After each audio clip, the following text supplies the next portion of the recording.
tous et bienvenue dans ce moment d'échange, de partage, d'analyse. Comme vous le savez, il y a beaucoup de sujets sur Internet. Ils ont permettre que les lots communauté baloba que biso to komi ko vivre na bambongo ya batu. Na bambongo ya ba vie ya batu. Parce que sur Internet, les gens se sont permis de venir parler de leur vie, de venir étaler leur vie, de venir s'exposer sans remords, au fait, sur les réseaux sociaux.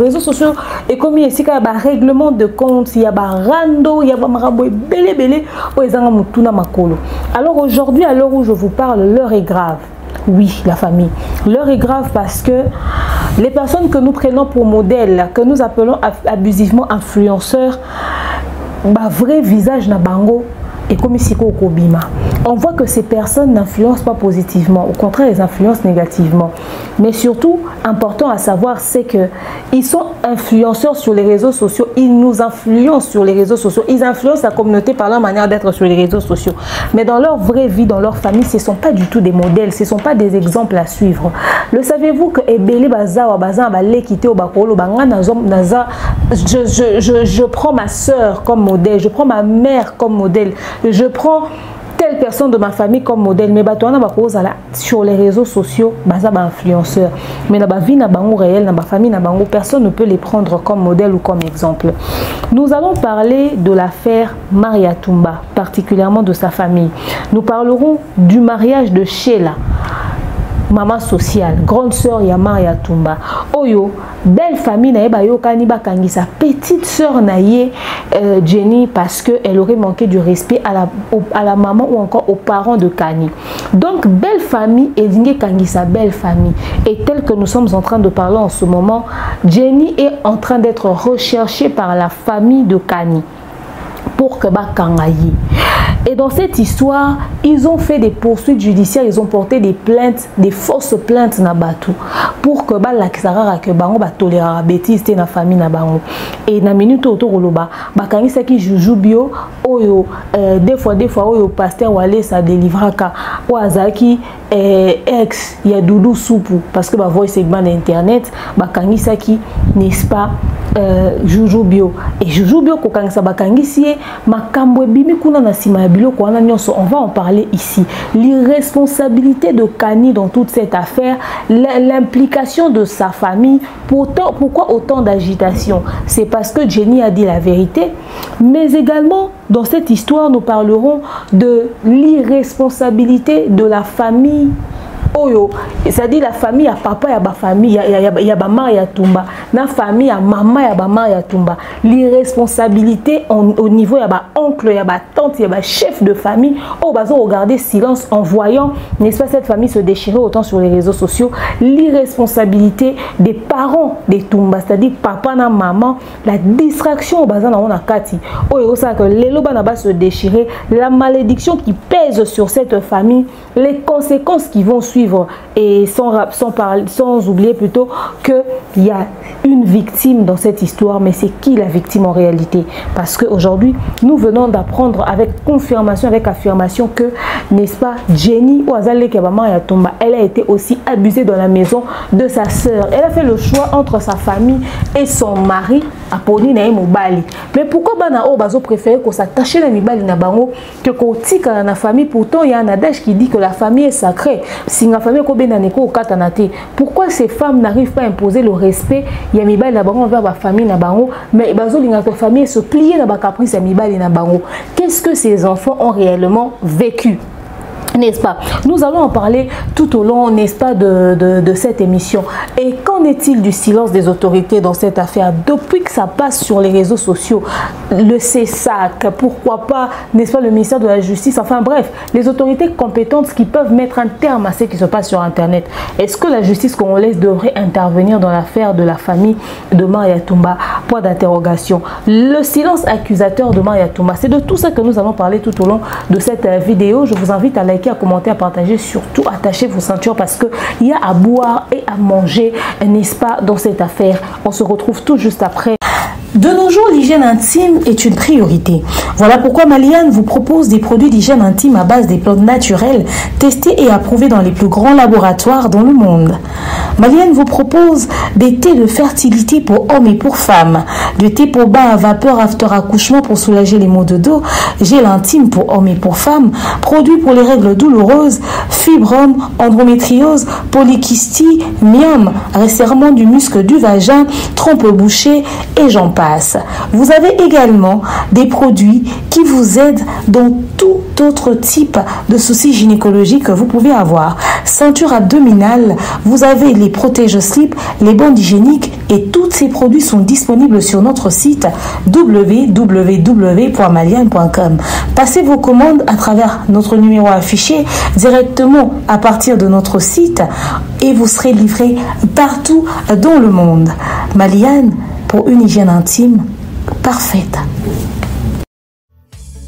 Kotinda mbongo na facilité et combiner l'Isanoé grâce à TapTapSend. Et oui, ma communauté, vous êtes en Europe, au Canada, aux États-Unis et vous souhaiterez envoyer de l'argent vers la République démocratique du Congo ou le Congo-Brazzaville, c'est très simple. Téléchargez l'application TapTapSend, demandez le numéro de téléphone de la personne à qui vous voulez envoyer de l'argent et rassurez-vous que cette personne a Orange Money, M-Pesa, Airtel Money ou MTN Money. Prenez l'identité de la personne qui est enregistrée avec son numéro, notez-le correctement et surtout, mettez le numéro de compte associé à votre carte et mettez par la suite le montant que vous souhaiterez transférer à cette personne. Retenez ceci, dans un système, il y a code promo. Ce qui est code promo demeure, D-E-M-E-U-R-E. Allez, tanguyo okosala envoi ya kotinda mbongo okofuta kaka. Zéro frais de transfert. Ndekona akoyamba mbongo en toute quiétude à partir ya téléphone naé et cette personne pourra se diriger dans n'importe quel shop au coin de son avenue sans avoir besoin d'un code. Juste aller et retirer rapide, fiable, sécurisé et très simple. Tout cela grâce à TapTapSend. Avec TapTapSend, pas de problème de connexion, pas de retard. Une fois au Tindi et commis, tu tapes et tu sends. Code promo demeure. Recommandez-le à tous vos proches. TapTapSend. Ah, l'équipe en tout quoi. Voilà, nous sommes de retour, la famille, nous sommes de retour, l'heure est grave, l'heure est à l'indignation, n'est-ce pas, cette famille au cœur des scandales, c'est choquant, c'est choquant, c'est choquant. Comme vous le savez tous, nous utilisons TapTapSend pour envoyer de l'argent, vous qui êtes en Europe, au Canada, aux États-Unis, vous voulez envoyer de l'argent vers la République démocratique du Congo ou le Congo-Brazzaville, utilisez TapTapSend avec le code promo demeure, le code promo par excellence, Navrilo, biso tout au sel à TapTapSend, biso tout au sel et la kaka TapTapSend, c'est très important à savoir. Mais également la famille, les produits d'hygiène intime de Maliane, Tokoti, Kate, encore et toujours. Nous allons comme ça, n'est-ce pas, vous rappeler que la ONEMS Foundation, cette fondation de Cédric Onemacha, au papa social, motetelo ya maboko pete, motetelo a l'air na batu, motetelo a kabaka kabaranae, il s'appelle Cédric Onema, Chako, le boss de la ONEMS Foundation, alobi mars eleka kitoko makasi mingi et bo hésiter, n'est-ce pas, pour adhérer na ONEMS Foundation, aller sur nos réseaux sociaux respectifs, sur les réseaux sociaux de la ONEMS Foundation, pour qu'il ait adhérer. ONEMS Foundation fait donc quoi? Donc, n'est-ce pas, l'accompagnement des personnes du troisième âge, mais également les femmes veuves, pourquoi pas les orphelins, les femmes, les nécessiteux, en tout cas. ONEMS Foundation et ça on a pour assister, pour accompagner. Alors vous restez branchés, connectés, n'est-ce pas, dans les réseaux sociaux, pour nos informations. Il y a ONEMS Foundation. Grand merci à vous tous qui nous suivez de partout dans le monde. Là, je pense comme ça à Danono Noëlla Madinga Madilove, la grande sœur de cœur, la grande sœur d'amour, n'est-ce pas? Grâce à aux Arabiens, parce que sauver aux Arabiens, sauver toi l'Arabien.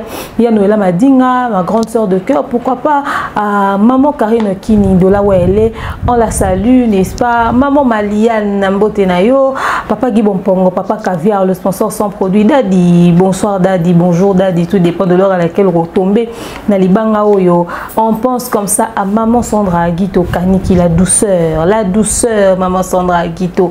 n'est-ce pas, moi si ya kimia, moi si boboto, moi si malamu, moi si apembe lisusu, moi si apembe na ba qualité wana franchement c'est rare. Balobi papa Jean-Fabien Kaniki abeta libaku na zelo. Papa Jean-Fabien Kaniki abeta libaku na zelo abala na maman Sandra Guito. Elle s'appelle Divini Kali, n'est-ce pas, la maman de mon fils Toto Jaden. Salutations à vous et à notre beau-frère Caviar. Docteur Franck, salutations à Docta, salutations à maman Pat MK et à tous les enfants, n'est-ce pas, na pesi bino mbote biska bozwami bozarebele bolinga biso, maman Charlotte na pesi mbote, maman Charlie Bozo na kani sur lelo, pourquoi pas ya Adine Mayo, salutations à toi Yaya, et elle s'appelle maman Echel Ngoma, big boss lady, mbote na wesi kozwami mbote na Jamila mbote na pays Ankolo Priscilla Yondo, pourquoi pas à Lula également, Christelle de Dios, salutations à toi aussi. Bozare rebelle bozara wana bosoutenir rapso bo accompagner rapso le bon et fructueux futur millionnaire Jonathan Kalonji, le Jika, n'est-ce pas, le roi général Kelly Charleston. Bozare rebelle bo wana bosoutenir rabiso bo accompagner rabiso le roi manager na biso le Kinga Ka Mobutu manager to pesi mbote sika zomi. Donc bref, pour servir bino, pour partager les bonnes choses avec vous, n'est-ce pas? Comme vous le savez, j'avais dit que je ferai plus des émissions en français qu'en lingala. Donc ce sujet étant purement mikonga, on va essayer de faire bilingue pour permettre à ce que tout le monde comprenne. Donc non, un peu moins bongo quoi. Alors la famille, l'heure est grave. J'ai sorti mon carnet parce que cette situation nécessite une discussion très approfondie. Comme vous le savez, ces derniers jours, nous sommes passés par beaucoup de choses. Nous sommes passés par deux familles victimes d'une histoire bizarre sur les réseaux sociaux. Ça a commencé par la famille de Maria Toumba, qui est au cœur d'une histoire qui n'a ni tête ni queue. Dans la mesure où les enfants Toumba ont décidé de ramener un conflit familial sur la toile et ça fait le buzz. Ce qui me fait mal dans cette histoire, c'est que si chacun d'entre eux avait une chaîne YouTube, ils allaient générer de l'argent. À la fin du mois, ça dit basali l'art, coupure publicitaire et tout. Et à la fin du mois, YouTube a foutu bon chico et bien. Mais malheureusement, eux, ils fournissent de la matière aux gens des réseaux sociaux que nous sommes. Nous mettons les vidéos en ligne, nous faisons les coupures publicitaires, nous générons de l'argent. C'est-à-dire biso to salambongo na mitu na bango et baoza ba bénéficiaire. Les personnes qui ramènent leurs affaires sur les réseaux sociaux, je tiens à vous informer que les perdants c'est vous. Vous perdez en termes d'argent parce que si vous utilisez les problèmes de vos vies, vous-même vous faites des émissions sur vos chaînes, vous faites des vidéos sur vos chaînes, pas sur vos comptes TikTok qui ne sont pas monétisés. Je parle de vos chaînes YouTube par exemple, Kanasuka Boya vidéo, Kati Coupé publicitaire, un problème, au moins dans ton humiliation, tu as de l'argent qui va te consoler. Mais ce qui est grave dans vos conflits débiles que vous ramenez sur les réseaux sociaux là, vous venez vous entretuer, vous venez vous faire du mal. Vous venez vous nuire mutuellement, ok? Vous venez vous exposer, vous étaler. Et ces choses auront un impact ou ont un impact sur vos vies réelles. Mais vous n'avez rien gagné derrière. Vous vous contentez des miettes de 2-3 personnes qui peuvent vous aider. Pourtant, les gens se font de l'argent sur vos gueules. Ça nous rajoute à nous des vues qui génère de l'argent, des abonnés et peut-être même qu'il y a quelqu'un qui se dit tiens cette fille elle parle bien, j'aime bien et puis comme elle a beaucoup de visibilité, je vais lui donner la publicité de mon produit, elle va faire pour moi la pub. C'est-à-dire nalika munayo, on a eu visibilité, on a eu abonné, on a foutami na YouTube, on a eu même contrat au sa publicité pour monter à CP, on a pour na lobaki bien lika munayo. Mais toi-même dans cette histoire, tu n'as même pas gagné un rond. Est-ce qu'il vous arrive de réfléchir à ça? Et en termes de crédibilité ou d'image, d'honneur, de respect, tu te balades dans la ville de Kinshasa, tu traînes sur les réseaux sociaux, tu t'es dénudé. Ozali sous une image, il y a respect au batbako au piaote. Parce que tu t'es exposé, tu t'es étalé, mais tu t'es rabaissé, mais oh my God. Est-ce que, et comme il rabino pena pour réfléchir sur cette question-là, pour réfléchir sur cette réalité-là, pour réfléchir sur l'Ikambouana? Malheureusement, non. Parce que si vous raté à marana likamwango, ndé vous continuer à rater parce que biso au chômage raté. Na mars wa tozui temps ya obeta masolo ya famille à grâce mbizi, tozui temps ya obeta lisolo ya famille à bama ya tumba. En février, il y aura une connerie qui viendra. Je vous dis qu'en février, il y aura une connerie qui viendra. En février, il y aura une connerie qui viendra. Il y aura forcément quelqu'un qui va faire une bêtise. Et on va s'asseoir dessus et on va analyser dessus et on va en parler. Qui sont les perdants dans tout ça? C'est vous ou c'est nous? Malheureusement, vous comprenez rien côté. Bisomo bateau yo, toloba mamna bino. Toyakana ya bisoté. Pourquoi vous vous permettez de venir avec vos vies? Nalobara très important nalobara. Ne pensez pas que vos problèmes sont pires que le nôtre. Par moment, hein, on vous regarde, on se moque de vous. Parce que quand on fait l'introspection, on met nos problèmes sur la balance de la vie, là. On se rend compte que, vous êtes mieux. Mais vous ne comprenez pas ça. Des fois, vous ramenez des problèmes beaucoup aux fans d'appel à la famille, au solo, les leki. Sans que moutoua silika. Sans que moutoua lobana mouninga mabe. Sans pour autant vous infliger des blessures antérieures qui ont des répercussions et la frustration familiale. Dernièrement, je vous raconte une anecdote. Ma petite soeur est venue me voir, enfin c'était au téléphone, elle me racontait, elle me disait: ah tiens, tu sais, je me suis énervée et tout. J'ai dit quoi? Papa m'a dit telle chose, moi ça m'a blessée. J'ai dit tiens, il t'a dit quoi? Elle me raconte une connerie, mais j'ai dit toi aussi, ça doit te blesser. Tu as une idée des choses que les gens disent. En fait, ce n'est même pas qu'on l'avait dit. Elle a dit, elle travaille, elle fait de l'argent, etc., etc. Alors papa avait ramené de l'argent, il a donné à tout le monde. Mais elle, on ne lui a rien donné. Ah, c'était ça. Alors du coup, ça l'a blessée. Elle a dit, mais pourquoi on donne à tout le monde, etc., etc. Et puis de tout le monde dont elle parle. Elle me cite les noms des personnes à qui papa a donné l'argent. Même moi, on ne m'a pas envoyé l'argent. Voyez-vous? Même moi, on ne m'a pas envoyé l'argent. Même mon frère avocat, on n'a pas envoyé l'argent. Nous tous, on n'a pas envoyé l'argent. Mais elle, comme elle est là-bas à la maison, et ça l'a blessée. J'ai dit, mais toi, ça t'a blessé. J'ai dit, mais toi, tu es malade. Tu as une idée des vrais problèmes qu'il y a dans certaines familles qui blessent les gens. Toi, tu te laisses blesser par papa, donner à tout le monde sauf à toi. Oh, maman, elle est demandée pour moi, vraiment. On m'envoie $10, maman, envoie seulement $10 pour acheter des crédits ou quoi, $10. J'ai dit, hé. Déjà, toi, on va pas te donner l'argent. On a donné l'argent à l'autre. Elle est à l'université. L'autre, il est en 6e des humanités. Et le plus petit, il est en blé blanc, il part à l'école. Ceux-là, ils sont en train d'étudier. Ils ont besoin d'argent. Toi, tu travailles, tu gagnes l'argent. Nous autres, ici, on se cherche.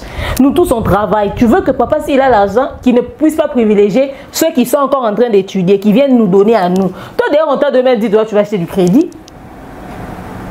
Elle a commencé à rire. Elle dit, hey, moi, François, ça m'avait blessé. Maintenant, puisque tu en parles, je commence à trouver ça bête. J'ai dit, oui, c'est bête. Mais des fois, il y a des enfants qui sont blessés par des petites choses comme ça. Donc, pour nous, on dit, par moment, il faut savoir banaliser certaines situations de la vie. Tiens, on a forme moussousou. Tiens, on a angle moussousou. Et ça, Babylone moussousou, ce qui famille peut ça qui est yango, et il y a une détermination à vie au yosa na ngote lelo. Bilo moussousou, ce famille facilita qui est on a la rage ya oluka mbongote, toi réussir na vie. Nous avons peut-être famille à la dure na certains points. Dans certains domaines, pour que puisse avoir capacité à commettre Luka, il y a se chercher, il y a comme indépendant. Parce que ceux qui m'ont pensionné, il y a un moment où on a un bon rebelle, bami pesa na classe T. Bana batambo rebelle, barapenza maelete. Bana batambo rebelle, en tout cas très peu comme on a casa assidu, on lukaye pas ça la bon, on est on lukaye pas réussir, autant s'impliquer, etc., etc. Au moins on a bazara toujours négligent parce que et loko va travailler dur pour na luka, a réussir na vie, il y a koutiango. Akuti lupangu, akuti ndaku, akuti ba chauffeur, akuti mutuka, akuti bana misala. Combien de bana batambo rebelle ebika ya moi ça ebolamba. Pourquoi? Parce que Zaki soit l'homme qui n'attend à coûter le petit déjeuner est déjà servi. À ce où ta classe, je dois siester, je suis fatiguée. À mon en cuisine peut-être une fois le mois. Tellement que la vie lui a tout donné. Oh, il va travailler dur. Pourquoi papa et maman sont là? Yango boyoka na ba histoire bazo ça no bana bato mbongo quand papa est parti, maman est partie, ba père d'union son vie est chuté, ba comme abandonné ba oh papa mon instant papa mon zaka na mbongo zaka malunga taninga koma akoma lokoma taliboma akoma melablo makasi a osala tete taninga komi négligé bozo mona garçon avant diawa bozo mona fille ozo mono ba salaka na mbongo baza otamo na mituka. Pourquoi? Parce que a commis bongo parce que à se laisser qui emporté par la réussite ou à trouver qui. Mais yo comme la famille moi ba peso ba discipline moi bo peso rage.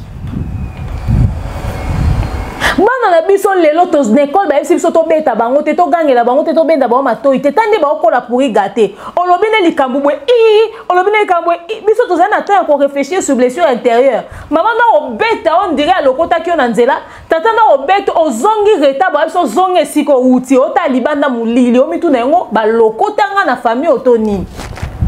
Aussi comme mukolo na université ba okatelo heure ba oyebiso yo après 19 ans na ndako okota te motanga na IEC ndako eza masina ozomi tuna yango famille oyo ba discipline oyo ba parents ba pesaka biso yango forger biso lelo mais to ko appliquer même discipline wana te to linga ke to kolisa bana to dolote bon to pesa bon vibo non. Des fois, ba rigueur mususu oyo, ba parents ba faire subir, bazo faire subir batou. Ba rigueur au vie, ils ont faire subir. Et ça pour na kokolisa. Ce n'est pas forcément pour nuire. Mais évolution technologie, monde de pessimisme image mususu ya réalité à vie. Bazo apprendre biso que ba valeur oyo ba inculka ki biso ezama be. Lelo laisser aller commis. Tant que ba parents na biso bazara na rigueur. Mon ami au télé malobinga na deux fois alors ba pesi mon orientation sexuelle français orientation sexuelle biso ozaka nango ba tumbo na pune na tata na yo moko biso mona bana mso ya ndako wana akokani na tata na epaza na komba papa ne mobima me ba obete ba obake pilipili ozomi tuna yango papa banda olinge te toni mozo mona bana wana tan bakoli bazwi misala bakomi batu na vie bana wana bazoya kaka pembe na papa ngo bazo kanisa kaza olinge te bazoya kaka wana. Idée même ya okanisa ke parents lingi ote ko uta wapi. Oloba on na makasi oloba ngo idée oloba ke papa lingaka ngate oloba makasi ba yoka yo. Même lelo tozo kola na monde moko boye. Bana basape na makasi o répondre maman mona papa na bango a haute voix. Na kalezala ki soko moni mwana moko azo swana na maman ne o ki somo. Et maman na yo soka moni que mwana na za kempoli a répondre ata mabe na yaya na e. Aolinga to approcher sous famille wana. Banana baza ben poli mais aujourd'hui c'est sur les réseaux sociaux c'est au vu au-dessus de tous. To comme même na pire que ça. Moi nazobo ma maman muto wa grâce mbizi abomi maman na e. Oh ça très envie. Et puis grâce mbizi azo persister ko convaincre la communauté que maman na kufi pia ya solo. Et azo condamner ba ningane o baza na ngambu na ete. Akena ngamba bato bazo soutenir ye na mensonge na ye. Donc, ressemble à Grâce Mbizi. Et nous sommes dans une communauté où il y a des ceux qui la soutiennent dans sa folie. Heureusement que pour la faire Grâce Mbizi, en tout cas 80% des personnes sont contre la foutaise Oya Sali.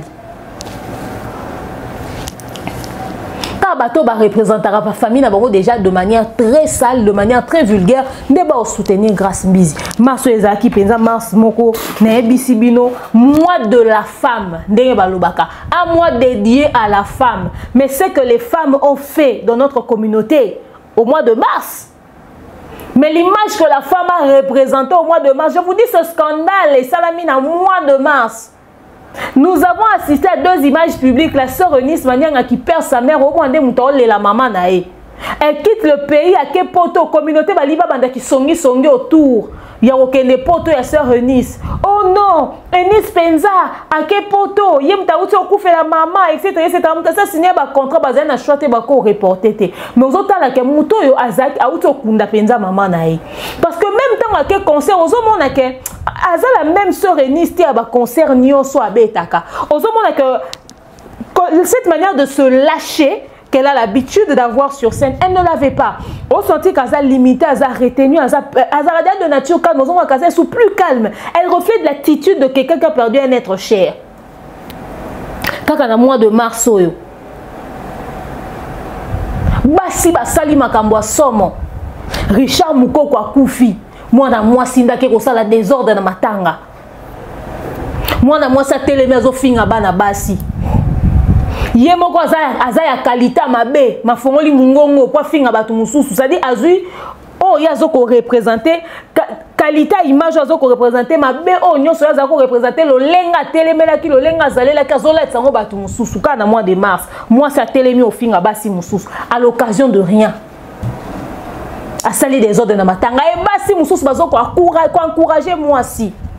Allez lobby so ki ba lobby moi ça tongaka mboka te les gens se jouent les choqués. Kaka na kati ya mois de mars oyo. Grâce mbizi ya bomi mama na ye. Moi si. Kaka na kati ya mois de mars oyo.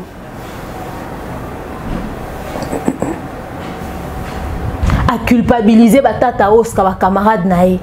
Mazo banga koloba na Marie-Laure Mwaka. Kaka na mois de mars oyo tozoloba yango leo toza le 31 mars c'est la journée clôture ya mois de la femme. Kaka na mois de mars oyo ayeko finga glo langi gratuitement. Glo langi pa ko quitter basi ba matina glo langi lobby glo langi sopi motema. Soki ba koka ko dessiner grâce mbizi nda dessiner ki. Basi ba matina pané ba bi ba boyi conseil. Ba sasi grâce mbizi ko sasa. Kaka na mois de mars oyo. Na mois de mars oyo toza. Bandeko na mois de mars oyo tozali. Ba mari atumba na mama na bango opesi mbwa boy to kanga bango basinga to pekisa bango neti mutu akobela taliboma. Na mois de mars oyo. C'est-à-dire mois de mars oyo, la femme n'a pas été bien représentée sur les réseaux sociaux. La femme a fait la honte de la société, la honte de la communauté. La femme a été d'une vulgarité sans précédent. La femme a humilié la communauté. On est au cœur de la honte à cause des femmes dans le mois de mars. To comme ozangane loko ya oloba bandeko na ngai. To comme ozangane loko ya oloba. To comme ozangane loko ya oloba. Maria Tumba, l'influenceuse Zastar, sa famille au cœur d'un gros scandale. Sa famille au cœur d'un gros scandale. Bandeko. Makambo e komiti na niveau oyo. To bandaki nanuna. Maman sociale a manqué maman na bango respect. Maman sociale a fini maman na bango. Tozaki na ko trancher les kamboana. Maman sociale a kangisa ki petit frère na yaza moyibi. To utaki kuna. Jenny azo soutenir maman na bango to utaki kuna. Kasi na kati ya ko swana bandeko na ngai ba vérité à somo et komi ko bima. Maman sociale a bimisi inceste et salama na kati ya famille na bango. Elle raconte que d'ailleurs Jenny a entretenu une relation avec le mari d'une de ses sœurs au nom de Rebecca. Alors quand maman sociale dit ces vérités-là sur internet, ah, ça pousse à bout, ça pousse Jenny à bout, ça le met dans tous ses états.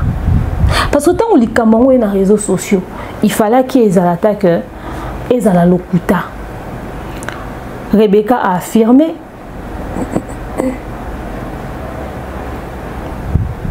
maman na bango a affirmé boyoka voice on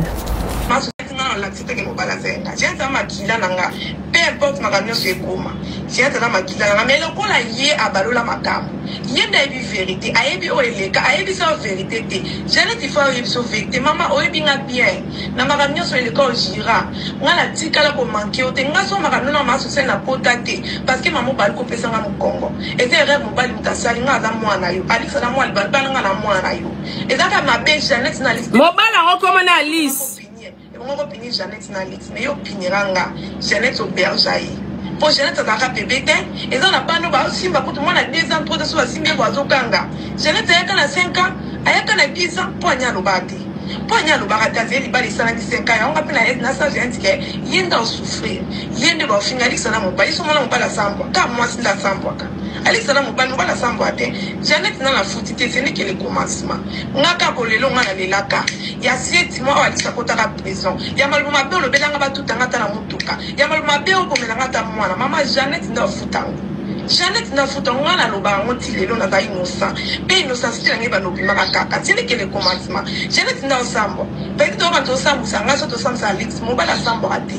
Pas dit, c'est bien présent dans la chichman. Nous avons un dossier occupé qui n'est pas à présenter. Oyo qui n'est sur ça la bimise na monoko. Masara, si on le rend à commis par terre, bah, mon inga le quoi torchon.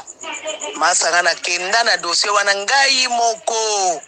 Bon, la bande côté que la nio so masara et futa ba avocat na futa transport gombe na futa ba nani oba benga magistrat longwe comme pas ya nani ya na ikena tribunal transport gombe na futa ba nani oba benga magistrat longwe comme pas ya nani ya na ikena tribunal au futa juge masara monzo azaki nango osenga mari ya mbongo mais les kambo leki na bino ba violer ye est-ce que bino penza bozo tikalanga chaque jour oyo mama sara na bomba masara bimaka na reso masara na bomba mensambe za malamu nzamboyo mama sara nzamboyo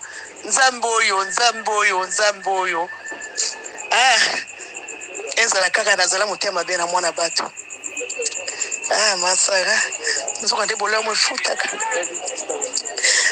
masara moto ko soutenir ngazate to yoko vanda ezaki periode Jeannette au seul examen d'état ngabinza mesunga mwana oyo obiga Jeannette akomi osama kamlo kwa mutali bomba osomona nzoto reso ke makeba video e bandeli na onenga komi lelo paranga omona santé na yeke seli mwa mikwa oya awa esipame mwana zala na kimia te Jeannette akomi kosala makambo ayeko repse zonga na ndako abite mama ta na omona yo na yo ka kupa na zoke loko moko ezala seke mona bombela kiyo de londe Jeannette afungola ka secret wana alobi mama na vanda na zai mwana muke wana Jeannette a 16 ans azokende 15 azokende 16 ans nabi babenga ngai Kevin Issa Maria social mobile social Rebecca osoka bavandi senga na zai mwana muke balobi na ngabe pona nini mwana na ngai ulinga ko lobatake natika mbongo natika kubebisa mbongo lokwa bino boyoka naki tovanda na biso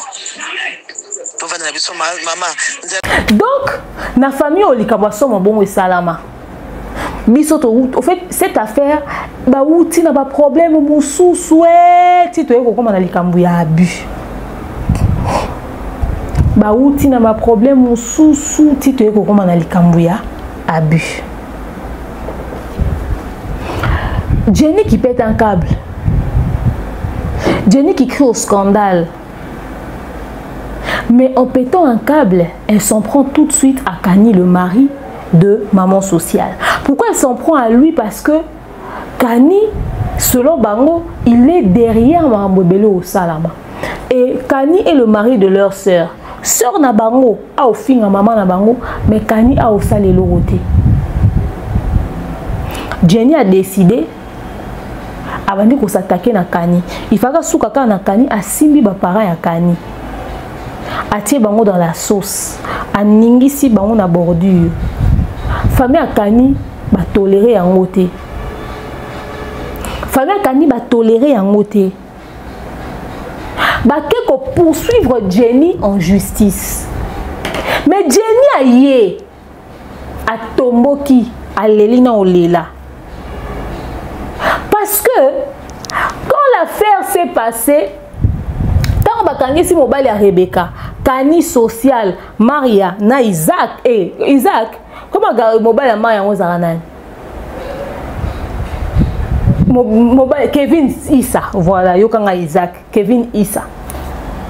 Bavandi Sarah, n'est-ce pas, Jenny, balobi n'est que Omoni, toza famille, to mekako bongisango, s'il te plaît. C'est vrai que l'été zozelayo, ok, couper sa dernier témoignage na yo, mais tala ya na asia bala, soko kei, et opé sa nengeni, parce que rappelez-vous, peut-être que vous n'avez pas très bien compris dans les voices. Cette affaire s'est produite Quand Jenny est allée assister sa sœur, Nanda quoi sœur naïe, Nengi maman zo na ba voice, Jenny avait environ 15-16 ans. Mais quand l'affaire s'est produite, Jenny a lobé l'oroté à Bomba. Quand Rebecca, Jenny garde cette information pour elle. Le mariage se fait entre Rebecca et son mari. Mais Jenny a lobé l'oroté. Et comme on sait, c'est une culpabilité, comme il faut ranger quand il rentre chez sa mère. Après le mariage, après le mariage, tout 5 ans plus tard, 5 ans plus tard, combien d'années plus tard, en tout cas des années plus tard, elle décide parce que Jenny qui va voir sa mère, selon leur mère, a expliqué que maman ta la réalité est boye. Ndé na justice. Mais tant que la justice inceste qui déjà consommé. Ma belle c'est kota qui c'est zoa qui c'est vanda qui ma belle c'est siéja qui. Alors, Jenny ko loba vérité on a bi. Mino nyon sonde boza boy bande konanga. Mobali ya Rebecca abusant nanga. Asalanga mabe. Mino bana maman nanga bandeko nanga bovanda nye bolobe lokote. Nazo meka ko se défendre. Mais mobali ya social qui au poursuivre en justice. Maman social. Nakani bakitikela nga plainte kuna bakanga ngai. Lobi na ndimi na okindi bakuna na konde. Mais bango baposo nyonso ndi mobali Rebecca viola ngai. Basi basale lote na maya na kanina Kevin basanga na kino misa mombali wala na prison na funda ba honte bango baki ba porter nga plainte baka nzamba lola oyo ayazita teso nzambo azali nzamba lola TikTok nyonso bato nyonso to TikTok bafinga nga mwana mabe me baposo nike mobala Rebecca violanga batikala balobe lote bakangisa na puso bakenda babimisa ye basanga na bango to babimisa ye lokola mboka na biso so bakangi mutu il faut nous avons mis beko sala te pour ça les côté l'intime na ça les côté bakina ba biso mombala la pour les ambon te mais un jour nous avons zaka juste un jour tout zaka ana mokino lo baka ngam na luka mombala la tout bango masala zo yo finga na TikTok tongo midi poko so bonsoir et coufélité et ça problème te. Mais pendant ce temps, maman sociale locale, la belle famille n'a pas insulté. Belle-mère n'a pas kilo n'a pas insulté. Ba foutre et pression. Elle aussi n'a pardon mon boy le kuta. Et dans cas pardon maman sociale se permet de dire que y a tika la finga maman bangote. Chose qui est faux. Maman sociale la finga ba ma finga mo est tolérable écoutez.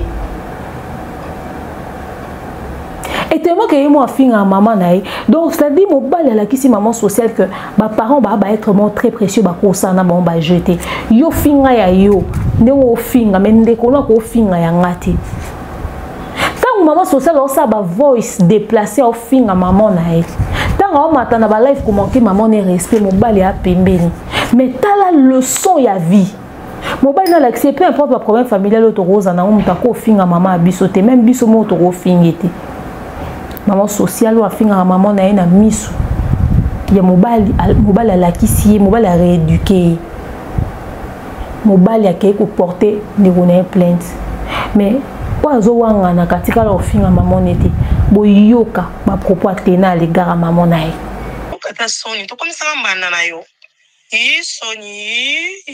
soni maman ndoki soni oswana moso abota ibani ndenge ni swana bato bena ta finga ki okuno ko kai ko lobana ye mutabota kiti ai ko finga kuna ko dévoiler ba secret non osala keni maman yo ya ndoki oyo pardon loka pesa oloke pa na ngati e pa na mwana pouvoir te tika olembo na boutique mbongo ya muto abota tene mtetonga yo mto bota otongi place ni yo mto boti otongi place ni osali peni maman ndoki soni oswana moso abota ibani ndenge ni swana bato bena ta finga ki okuno ko kai ko lobana ye mutabota kiti ai ko finga kuna ko dévoiler ba secret non osala keni maman yo ya ndoki oyo pardon loka pesa oloke pa na ngati e pa na mwana pouvoir te tika olembo na boutique mbongo ya muto abota tene mtetonga yo mto bota otongi place ni yo mto boti otongi place ni osali peni yo mto boti ka monoko okoyoka bato mikonga bakoyeba bakokomprendre oyo ozala continue ka bon bakokomprendre mpena oyo oza okokota mpena na tiktok sara tolanaka yana kofingo lisusu oyoki yet azotia bandako mana ninga azolela mama bango ka monoko okoyoka bato mikonga bakoyeba bakokomprendre oyo ozala continue ka bon bakokomprendre mpena oyo oza okokota mpena na tiktok sara tolanaka yana kofingo lisusu yo mtu oza posa osala kindumba aposa so wana mutu abota te yo mtu obota otongi nano nini osali nini na vie selanga bilan vie oyo osali ponga nazala na mama te yo mtu obota otongi nini oche porte oche sima ndako yango na sali te chambre no mosali te otala yango te chambre epola mpo masuba ti 16h nde moto obe bandoloba nanga oza na vie ya salite vie na oyo eza salite makasi nakobota mpo kobota nange osimbi wana maboko te nakobota yo moto obota oza na nini lobati yo moto oboti oza na nini oza na eloko te mikanda lopango mpe koma yo papa mpasi ya mayele yo moto amayele mpo ani komona kati ya lopango eza te mpo moto oyo otelema nango na nsima mpa eza te biso nyonso toboyi sibi totie papa diabo ateki lopango wana ozwa mpe lo te okomi na balabala ofunda nani osamba wapi yo moto amayele fai bacha kombona na mikanda lopango te bachi o te po ani oza futi ya mama yo moto amayele mondo bimi zoba bana baboyi yo omoni siko place osuki yo moto oza moto amayele mikanda lopango omonde ebalukela o nayebi so bien okopola okopola wana akodiabolize tata balopango wana ekotekama tokotala siko place oyo okuvandisa bato okopola opesanga defi na bota yo za nani mamo ya ndumba oyo yo za nani mamo bamike bazosimbasimba kao na nzoto nga na boti te me mobala balenga pavandisika na ndako naza bien yo motu babala yo te omibotela bana no basenta otie boti biso 10 osaki ndumba bamike bazosimbasimba kao na nzoto kuna yo za valeur batanga bamama batanga pe yo za mama nani oza mama nani ni lesange oza na eloko moko tokosalanga merci tato bakupu moto alongolelanga bilamba me nazwaka mbongo ebongo yo ni lesange oza na eloko moko tokosalanga tato bakupu moto alongolelanga bilamba me nazwaka mbongo ebongo yo soki oloki nga nde loni ozwanga kaka mbongo na nga na oliaka kaka mbongo na nga na yo oliaki koboto na libongo yo kobota nga zero bandela kobota nga soni ndumba mama. Vous avez entendu? Ça veut dire que toi tu as ta mère, tu l'humilies devant un homme. Au fin, il a mis son mobile. Aux autres chargé il a mis son mobile. Mais mobile a payé sur le son et la vie. Finga maman na yo, mais nga ba parents na nga ba ben touchable ko simba bangote beaucoup finga bangote. Malgré la démarche du pardon qu'elle est venue demander, mais elle n'a même pas pu plaider pour sa sœur. Famille Akani et la tirage moko envers Jenny, na bato ba ko soutenir Jenny, ba poursuivre ba la justice, ba porter bango ka plainte. C'est-à-dire cette famille se déchire à un niveau où c'est même plus compréhensible au fait. Peu importe des explications qui se donnent, mais cette affaire est comique au long en cadre familial et comment toucher le monde externe, le monde extérieur. Dans le lobby, il y a un moment social. Yo mo na conscience na ça le ndengeni ko mona à quel point famille Akani ba protéger maman na bango, ba batela ba parents na bango, ba protéger ya bango libota. Mais yo o exposer maman na yo, o exposer tata na yo, o exposer libota na yo pour yo za mwana liboso. Et pire encore, tu insultes ta mère devant ton mari. Au pe qui sauter. Mais pourquoi ndekona moi si azui malheur yo loba que maman na ya za atteint ya sida. Et là, on va conseiller la Wata à vivre pendant des années. Oui, tout le monde ne supporte pas la bêtise. Ça, c'est vrai. Moi aussi, je vous le dis souvent que Jenny est très impolie. Elle était allée très loin. Mais est-ce que Koloba ke maman n'a un sida? Ou a femme Maria Botiba Amikolo? Lelo.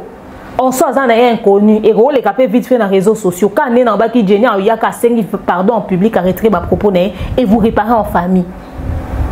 et c'est que ba traquer les qui le roi criminel et c'est que ba lou qui salé qui le roi criminel.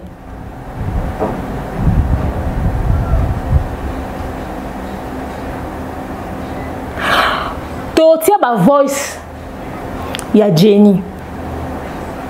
Totia voice ya Jenny. Et ça vidéo. Totia vidéo ya Jenny. Oui. Vidéo à Jenny quand elle s'est fait arrêter. Et plutôt, quand elle s'est fait suivre par un véhicule. Babotole sac, babotole téléphone, babotole marambutu. Jenny est dans les réseaux sociaux. Jenny nous dit que les vaquillés sont bandés Kolanda, etc. etc. Bison sotolobi keza lokuta. Bison sotolobi kia lokuta. Tolali tolamuki. Bison non tobi peut-être que ça rubrique à bête, etc. etc. En tout cas, on avait eu du mal à croire à cette réalité-là.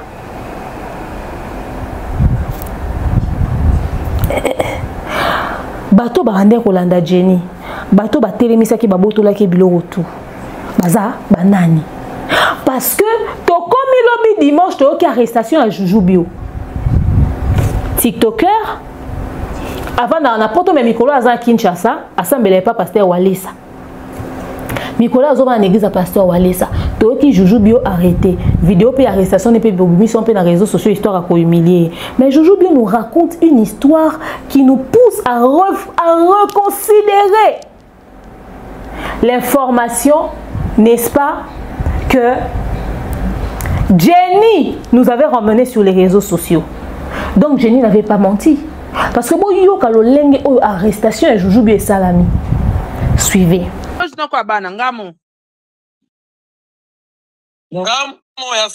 bonsoir à tout le monde. Bonsoir. Ah, Joujou modèle au Salistinga bapel na buto le modèle na bengi batu. Ah là là. Non. Non bana betela biso nanu. Na yeba inanga esuka na nzela. Betela biso nanu tozolinga toyeba arrestation na yo esalamaki ndenge nini. Voilà, merci beaucoup. La Sarah Tola, Tata Mosia Bana, Makangamo, Yaya di Cameroun, Nengeaki, Bakité. En fait, regarde, dans une autre église, n'a pas la carte à flatter une église. Ah, vous avez rappelé l'église, hein? Parfois, on est pour passer dans les cas. Non, quand une église, parce que tu as un appartement de colo. Ah bon? Ok. Ok. On a eu un appartement de colo, hein? L'appartement est à l'école dans 5 niveaux. Parce que mon papa, tu as un ça, ça m'a comme dans ma voyage des Araka. Grand sœur, on a lundi la Mokongo, avec aux abacolis. Il fallait, aux abacolis, moi, on va qui ôter, quand même, on va dire que tu mon bongo, on a tenté. La bimine, quoi, on a changé mon bongo, pour qu'on appelle ça transport, et puis à Ken.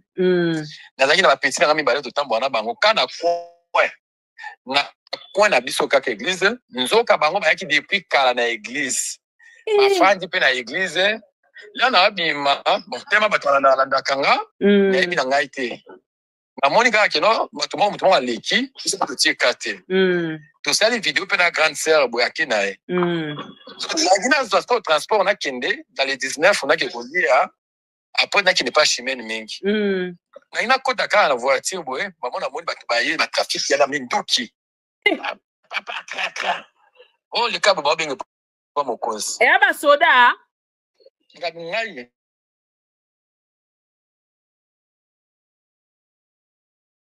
Chouchou toningi to so détail ezaki ba soda te éviter OK biso to ba to l'état ezaki basoda moko basoda misato atene civil na policier moko asimbaki munduki chargé wana bosa supermarché alerte salemi na bimisi téléphone na pesi ba maman na bimisi téléphone na mbongo na na poche $80 na pesi ba maman église na ba petit na bien bokende bana na église pe ba tiaki mobulu na kasi ko na personnalité na nga parce que ezaki donc 2 mètres na église c'est pas musikate na carré club na carré club wana carré club kaka wana super marché moko zala kiwa sikoyo ma alerte wana tokende na police ngabia bloga bona boy ba mizinga tokende kaka atu ba mande za wapi o mande ezali ngabisa va mande ezali maman petit moko azongi na église na ba sœur wana ba alerté kino bakangi chichi to komi na Suisse c'est na nini na bino ba police mike oyo bango ba boyi ba koti singa 2 minutes na bimi to keneka na matete na parquet matete okota makala donc des ana ba trafiquer ba kangisi o dossier zate ba bengi ka ba mbila moko ba trafiquer ya loba juju loba pardon no kwa bana loba voilà bon to komo kende ba moko to koti na keti to komi na matete boye plainte zate oh zila plaignant na zoya nani OPG matete tuni bango abino mandat d'amener na ye eza wapi bino mandat d'amener ezate ezoya depuis bato ba ko tika na mutuka ba kimi ba tikinga sikoyo wana bango ba ki parce que bazaki na mandat d'amener te eloko moko te sara Jésus ngape na panda na kimia eko mi atena moni kani ayekoya kani aye ngabi okani o menasenga abiti no menasetu na za des autres solola pour ça aide to mama bomba te to bomba te noko to bomba te ponenge zaboye soki ba trafiquer yo to kozongi sa plainte loba noko abana voilà maman ko ngala bengi vieux yo moko ebi vieux hein na ebi déjà ça ko benga vieux na benga vieux maman vieux pa bengi mutu na e oyo akipala makambo na biso ya mike awa na kati ya ni na itonga nani aye veranga albino azo luka ngai te a luka jeni za ye mutakangisi ngati mutakangisi nga petit frère na ye ngabi kani mais yo ababi yo ndoza plaignant sikoyo ezanga te nazana besoin oza mupanzi na biso ngabi kani na oza mupanzi na bino ndete boso misenga filminga oti bazo supprimer vidéo na chino nazana ya busa biso baito za bomoko poto combattre jeni ngabi kani ndingi to fifa kawana oza mobile moi si nazo finga mama bokilo na yo mais ozara mwasi ona ro normal ote chino nazana besoin yo za la mpanzi na biso ngabi oza mpanzi na bino atrodikani tikanga makambo c'est ça qui est boito qui est na kaka boy pode aba imilie yo pandi na bureau wana ba imilie nga bikani tikanga na kende alata imazopu maboko abimi sikoyo yeme yo moko ibika yeme ipe asa benga kibu bengi ko bokonza place wana pe ba benga bengi sikoyo atinda ki ba intervention qui sur place manada meneza wapi ezate plante ezapi ezate bochika kende tanto to bima to kende bo kutia sko ne petit frère kani ayekoya abi ye mutakangi singa opone ofimba parananga na tundi mwa mobali ananga bi garçon tonton comment tala boza marié na bague ya musapiti yo ne ozabi mwa so bima kana yo ozaka na ye mama bana na yo ata makangu na azofinga mama bokilo na ye sikoyo soki likambo bongo o présenter en ndenge no eza bongo to finga parananga baza bazoba ngabi ambo pala bazoba baki moya bazoba sikoba mo mususu ensalitolo baki wana ngabi no tia video ba mona makambo ya jeni ndenge azoloba ono biso tozoluka nde jeni sobo porka jeni a famille na ngate ngana jeni to ebani te makambo yo bekendeni parce que soki jeni bise makpa popo wana peut-être nani yaya na yo abetela kama mama social abeteli fa abeteli jeni famille jeni abimise voilà ça un problème mon côté hôtel azoloba ngai ndeza boyi naza posana kana solo mabete juju oyeba na yebi yo batoto oyeba ba na poto bato nanga ba dotanga ba bakashu bato nyonso ba fifisi wa doke ba batamili muto ope ayebi yo pe na basara to ba bato nanga yi donc na ko sala mabete mais kana bo tseki ba para nanga na miniature wana ba ki na porter au plainte ngana pesco plainte ngo za pe na kalamu ope ja siliki muto azana plainte na kala boye na ya point kangisi ya na matete ndenge ni parce bakangie na bon marché yana sens te yo mo talaka kape ye me pe alala kite téléphone qui zongi téléphone qui zongi mama bata batindi sikoyo bata IP crime kanya ko poyana na bata IP crime babi no to lo dossier abiso to ne mango parce que biso to ko serrer e makas yo mo ko italaka makambo ko ngombe ne kinda kana tala na na kimia du coup on peut dire lobby abi bon mazo mona te importance au garder au ezate parce que na bana nga makambo na mona ezate antinate pour ni plainte ni mandat d'amener et en plus dimanche bakanga kamutupe et donc basala za qui trafic et en plus c'est ça enlèvement les aboués c'est ça ça la minanga ya solo wana do basaleli yo trafic plainte te mandat d'amener te bakangi yo ti bafilme yo video osambwe ndenge wana. Ça, c'est très grave. Frère, il y a petit frère. Imaginez comment on a plainte était là. Na katiote. Na katiote. Ba on va ko ko luka ba plainte, ba tinde ba plainte na téléphone. Plainte za la kala, plainte ngo za ba bien on déposer ki wa parce que oyebi ke na azaka na église. Apana ka place tel. On dit apana na poto mais yaka chaque semaine yaka awa na Kinshasa. Ça fanda. Azaka na place ko ça fanda. Il fallait vous tinde la plainte ngo na église. Bato église ba bien que je ne qui dans avion boé il va que nous on a plainte il faut que non on se présenter ngai na kobi lobby Sarah na kobi lobby na 13h na utai poto lobby siko lelo ina tuna plainte ba poza ki msho nini exact donc yango wana a trafic ina ba nini wasa mais na dikambo ndenge zokende ngai pe makanatika kaka makambo kite ndeko na ngai ya oyo moko biki biso babukula kato totika kate aya totika kate na sali ki ba sambwisa ngai tona ko ina humiliation o ngana zui c'est mieux que non ba la kisa personne nga singa ba parana bango na ndenge bosamba kaka soki batinga kaka bosamba donc ne sona ngana zonga na lobby mais na zonga lobby te sara na zan nan il faut vendre dans la sasa. Ils normal te mais ceux qui kanyo za na poso funda kende normalement na justice ça la plainte na yo baluka mutu batinda ba convocation po samba na parquet siko yo so fundi mutu sambusi mutu na video comme luka oto luka oza à côté na biso falaka luko na amiable bengo na téléphone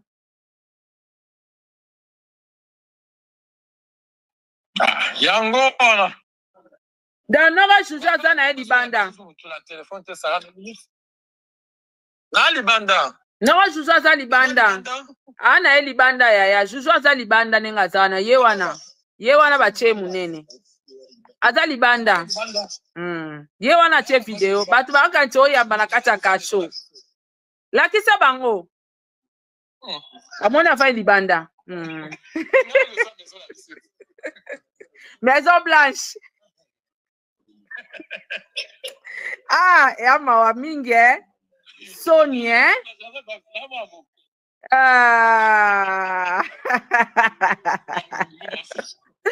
ya pasi mingi tala batu na onde ba sepeli na ba commentaire donc wane za ki local ba beti yote juju ba menacer yote ba beti yote te non, ba menacer te. Ba onga kana ba kraka so kraka de ba tchakia. Parce que dans ngaki na pendele bango de ba profiter ba tchaka kraka na ndenge ya liboso. OK. Du coup, le président la monte. Nani banda nga na tena. Siko moto a filmer ki yo wana, moto a filmer ki yo wana tindeli batu na internet oyebi na yebi ezao moto polisi na laza kiso kezaso pasa so ki moto biro de so pindenge nini. Ye muta filma ki tanto na kati ya voiture akongo fininga na kati ye na menacer ye kana menacer ye nda tinga kraka. OK zomona tanga filma ki yo menasa ki ye yango atie o kraka. OK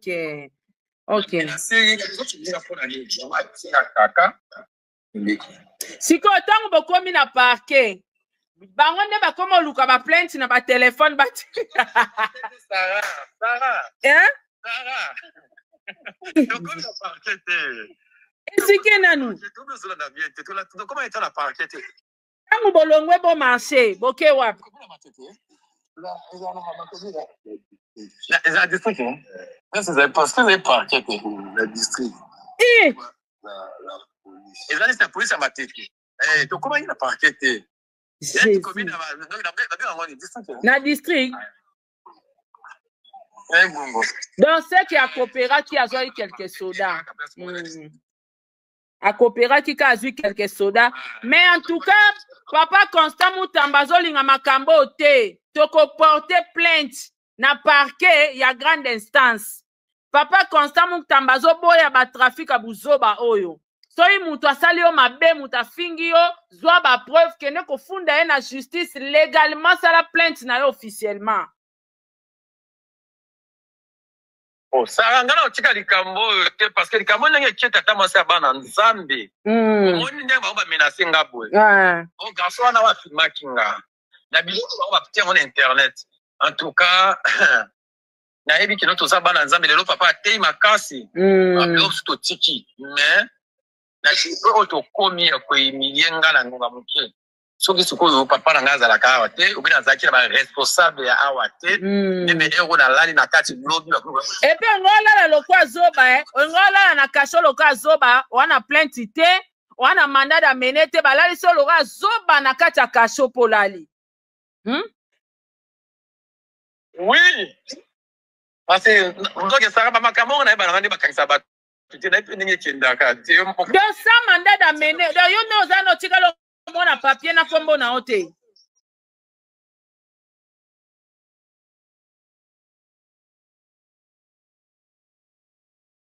noko bana kali apote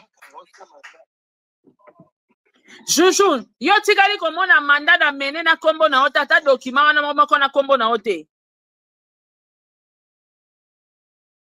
jamais enlèvement wana enlèvement Izala ate.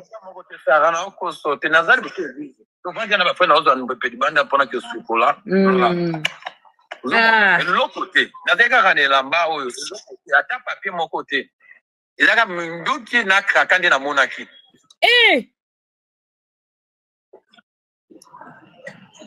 Nduki na kraka.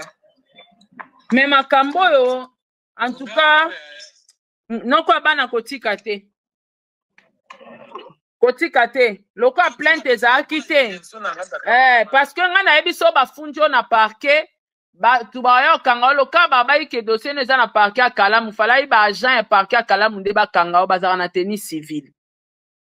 Bazara na minduki te, ba agent parquet bazara na minduki te, ba kana tenue civile na kraka et puis ba chara mutu kraka soko sala ki menace nengo sala yiwana balatisi o kraka, mais munduki ya kate na ba agent parquet. Toki ngana yebi ndenge ile kakawa te en tout cas na opeshi wana akama kiatino ozazoba komo konjima babima na obongo sa papier atamoko ngapi papa ngana koma kilobi na vana na poto na yebi ndenge ile kakate et loko siko zo bangisa kani yango wana bato la makameze bele ya na modi kusola o ata na privé to développer na privé voilà. D'accord, noko abana. Pesa la tata mwasi bambote. Pesa tata mwasi abana mbote kuna. Ça va na chombo kasi. Na chombo. Merci bébé. Okay. La famille. Boki Jujubio. Basara mama be banene aba mama be ba soutenir maman Vicky d'accord. Maman Vicky ama be magaba bimise mobile Rebecca OK. Maman sociale, famille akani. Bon, moi, c'est que Bobimi ridicule. Donc, au fait, Bino Bo jouer dans le trafic d'influence. Donc, si je comprends bien, Jenny avait dit la vérité. Botindela qui est batou, batraqué. Bonjour, j'espère que vous allez tous bien. Sinon, moi, ça va. Et quand informé Bino Lobby, va vous trouver un téléphone, ça, bongo, Bino, qui n'a qu'à être bazooki. Oui, on a six ça en zozonga, ils ont tout comme on a six maquettes, on a l'air filinga. On a commis des transaction, on a transformé par maman parce qu'il fait que tous les gens n'ont parqué. Tout qui était. On a commis un an qui est dans un moto, il fait bon. Donc là, on a trois garçons, on a un message. Nous on a un téléphone, on a un sac, mais si on a un peu de mais on a un caca. Si on a un prêt à le téléphone, donc pour madame, pour le moment, je n'ai pas de téléphone. On a un téléphone, parce que Bobé a besoin de téléphone, la perte de contact, même téléphone, on a soutenu la vidéo, téléphone, on sait là, maman. Parce que Bino, quand Joujou Bio arrive, Bo luka bo meme na souciat plante yate. Bo kene na parquet. Et bah toi na ba ke ba sundole na parquet ba kimi. Donc au fait vous avez juste payé de l'argent na ba bureau 2, na ba agent de l'ordre na ba bureau 2 pour que ba sala ka opération ya okanga mutu sans mandat d'amener. Donc vous savez que quand ba kangi jujubio a comme na parquet et à partir du parquet vous créer plainte. Na mboka oyo. Plainte eza nulle part na mboka oyo. Parquet eza ezo reconnaître que bino bande ko lukisa juju. Et problème on memi na parquet eza ki ata na sens te.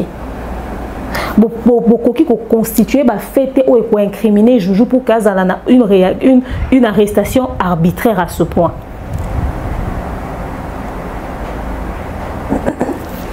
Et beaucoup mikuna bozolo bana munona bino que eza yetende bo kangisa bo lukande Jenny. Au fait en réalité le problème c'est que bon a besoin kangisa mutute. Bino bo lingi bo bangisa bango pour leur faire taire. Jenny bo tindele mutuka. Et a kangisa e. Bito e ko bangisa e. Ba botole bilo nyonso pe kangi munoko. Donc moi na kosa kité. Parce que le même mode opératoire oh bosalina juju bio. Siko Jenny loko aza mwana mwasi boliko et puis aza belle fille. Bolinga ko memeti na parquet et l'objectif na zaki bo salé bongo bo bangise pour que akanga munoko lo ba esute. Tango on a déjà scène wana. Mais juju bio bolingi bo l'accès ke bino bo ke musika bo kosa ke bo luka Jenny. Boza sûr que loko o bino Jenny a lobi na maman bokilo. Il y a social. Oh juju bia lobi na oh juju Jenny plutôt makambo Jenny lobi na mama abino bakangela ngo Jean bakangela mutu aki makala biloko Jenny lobaki bakangela ngo mutu aki makala boza sûr si c'est pas qu'on user na trafic d'influence bon manipuler justice à niveau moins so il faut qu'il y ait un temps normal. Même à ta juju bia lobaki bapé c'est un mandat d'amener ka so mutu apesa ke ba convocation plusieurs fois kete pour na makamwana so mutu apesa invitation ke une fois à ça les confrontations na au calme etc. Ba même mutu alali na parquet lobo foutele mbongo la lycée nanko na la police parce que so mutu répondre na présent na convocation na sans ko compliqué bakangela ngo mutu tin au fait nous bo activer ka mode ya luka batu mo boy donc bino boy bena ba criminel bino boy bena ba ko enlever batu. Parce que à quel moment vous opérez de cette manière-là si vous pensez que vous avez raison. Donc, vous avez influent dans les réseaux sociaux. Mais quand vous avez une famille, ça c'est très bas ça. Ça c'est très bas. C'est quel mode opératoire ça? On va prendre ce spot publicitaire, je vais me prononcer juste après. Continue d'ambongo na facilité et commune Lissanoé grâce à TapTapSend. Et oui, ma communauté, vous êtes en Europe, au Canada, aux États-Unis et vous souhaiterez envoyer de l'argent vers la République démocratique du Congo ou le Congo-Brazzaville, c'est très simple. Téléchargez l'application TapTapSend, demandez le numéro de téléphone de la personne à qui vous voulez envoyer de l'argent et rassurez-vous que cette personne a Orange Money, M-Pesa, Airtel Money ou MTN Money. Prenez l'identité de la personne qui est enregistrée avec son numéro, notez-le correctement et surtout, mettez le numéro de compte associé à votre carte et mettez par la suite le montant que vous souhaiterez transférer à cette personne. Retenez ceci, dans un système, il y a code promo. Ce qui est code promo demeure, DEMEURE. Allez, tanguyo okosala envoi ya kotinda mbongo okofuta kaka 0 frais de transfert. Le corona akoyama mbongo en toute quiétude à partir ya téléphone naé et cette personne pourra se diriger dans n'importe quel shop au coin de son avenue sans avoir besoin d'un code. Juste aller et retirer rapide, fiable, sécurisé et très simple. Tout cela grâce à TapTapSend. Avec TapTapSend, pas de problème de connexion, pas de retard. Une fois au Tindi et commis, tu tapes et tu sends. Code promo demeure. Recommandez-le à tous vos proches. TapTapSend. Ah, l'équipe en haut tout quoi. De nos jours, l'hygiène intime est une priorité. Voilà pourquoi Maliane vous propose des produits d'hygiène intime à base des plantes naturelles testés et approuvés dans les plus grands laboratoires dans le monde. Maliane vous propose des thés de fertilité pour hommes et pour femmes, des thés pour bain à vapeur after accouchement pour soulager les maux de dos, gel intime pour hommes et pour femmes, produits pour les règles douloureuses, fibrome, endométriose, polykystie, myome, resserrement du muscle du vagin, trompe bouchée et j'en passe.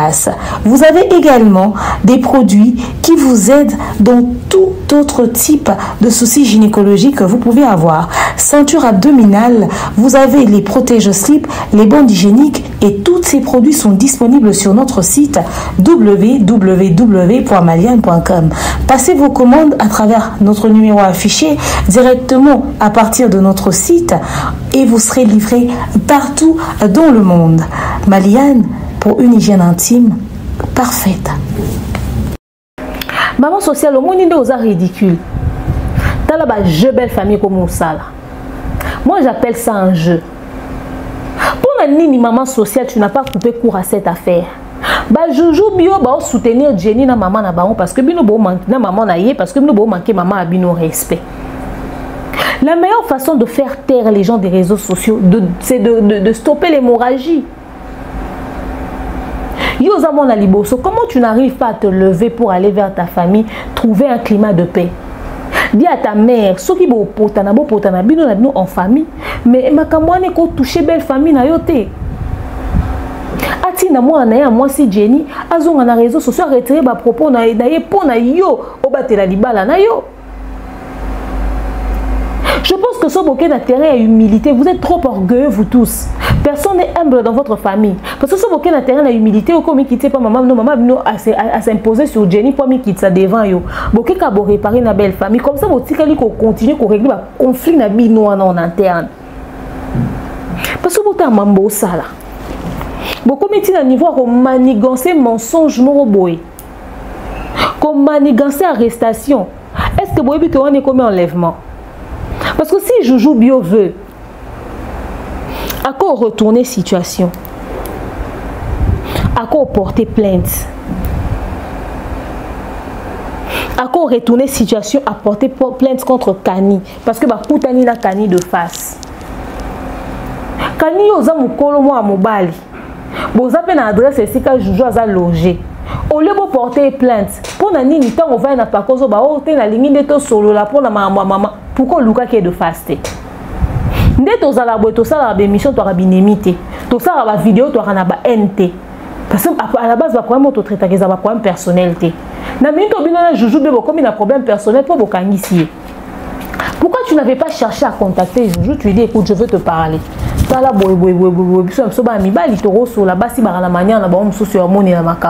au solo liné, on me convaincre. Ah bon, mais la bino monta tiens assez ou mais concernant Jenny, fait n'importe quoi.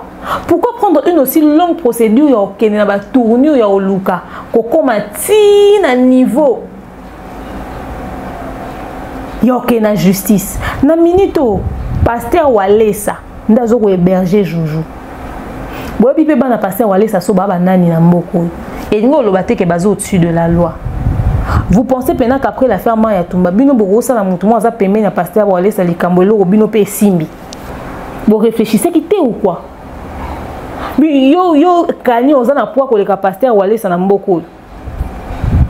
Obande d'ailleurs ko tirer nini na zelo. C'était déjà une perte pour toi.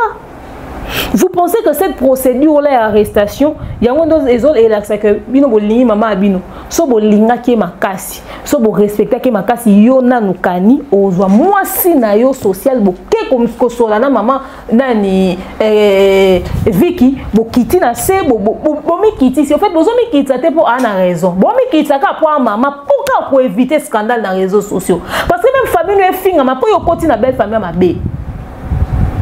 C'est quoi nos garçons nzala? Parce que si on a garçon on doit qu'on se débrouille à Romi Lukaka. Yo qu'on dit mon va na kata ya libala mo ya salité modèle hôtel, na libala ya désordre modèle hôtel, si on a gigoloté moi c'est beaucoup la raoté. Comment est-ce que moi moyen muki ya bilamba il y a 10 000, 5 000, 20 000 francs, bon maman sociale terre, il y a on des autres kanga on a koko bimananda ko na te pour na kiti ya cuir. donc ça non gigolo famille non bona non monte te te mo kangisi $100 ka pona luka okangisa Jenny bona non famille ba moyen te bozwa raté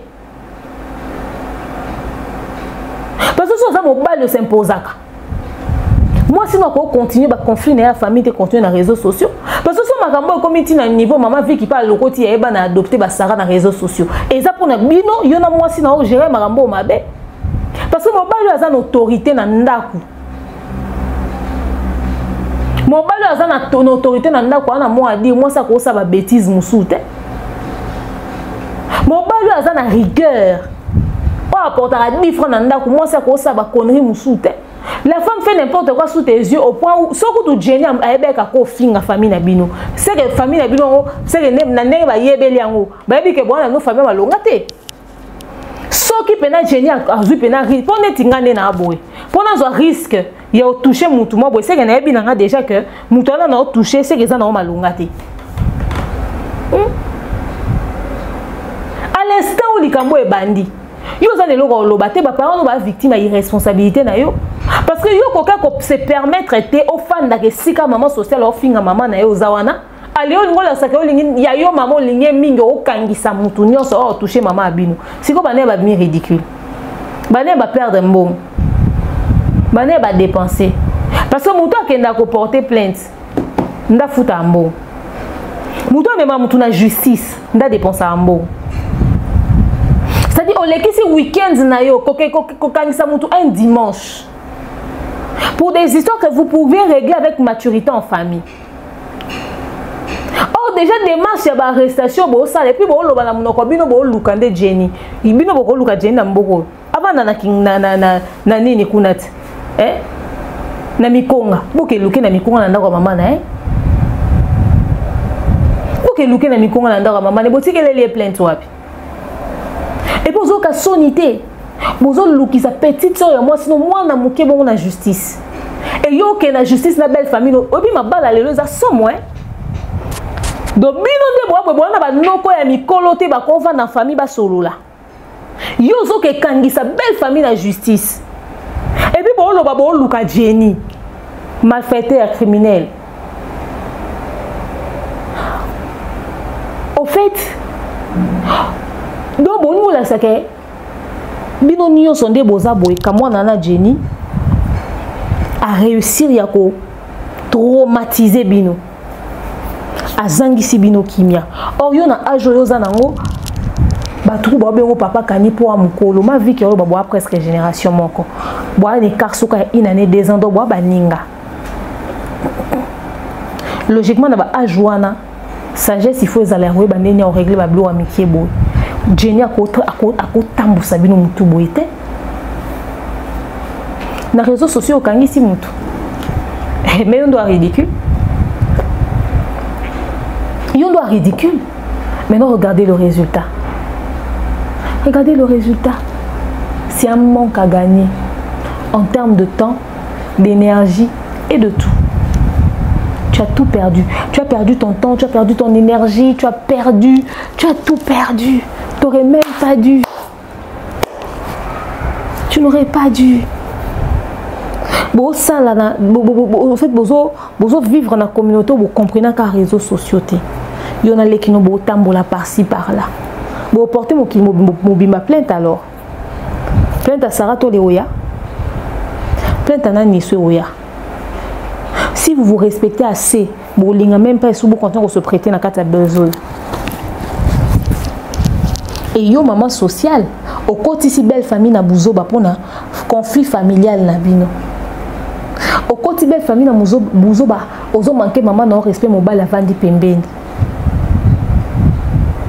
Si qu'on a biboy. Famille oyo. Famille oyo. Sarah to la loba qui a clôturé à faire, Sarah to la lobi a zone d'ici à faire. Famille oyo na lobi batu nyonso famille maman ya bakufa batikala papa maman ya mama ya na bana na boule pas na déluge to ndeni parce que famille normale les arana batu te famille normale ya l'arana batu que ça kana mutu moko ta ko user na autorité na epenza que ake ko imposer silence pe kimia na rata famille oyo lelo basara to là-bas ko informer biso que Jenny wana okina justice Chibindi c'est la famille malédiction c'est la famille c'est-à-dire famille va na se abondo qui pena na sa moi bebo omona te et famille même ya kaniba na vie de prière te pour na sosola que moi na bango côté na famille moi combat la distraction nakata lo yengo beaucoup perdre pe moi na binute soki ya solo mbongo kani abalela social eza mbongo ya social te eza mbongo akani est-ce que boyebi na kata lien ni bino bomi kotisi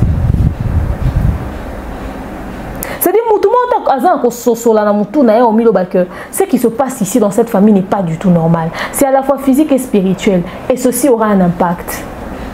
Et ben impact nango eza déjà une famille déchirée, divisée. Posez-vous des questions. Deni bano ba s'accrocher plus mibali ke ba famille na bango moko.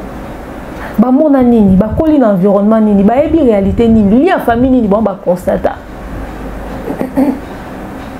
Et ça ba mususu bando vana bandaku. Yesu si ne rêve ne zaki kaka abala ke pa na e. Du moment que ya bimi na famille. Et ça pour na soulagement. Azolu kaka canal port des sorties.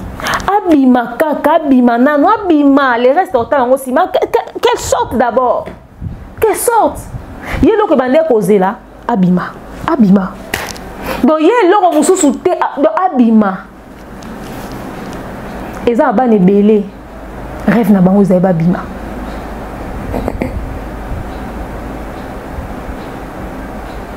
A s'accrocher na monto kwa nous partager na eloko. Asa la mukili na ye, asa a fondé famille na ye, asa bota bana na ye. Parce que réalité famille na ye, ya za ko ka supporter monter.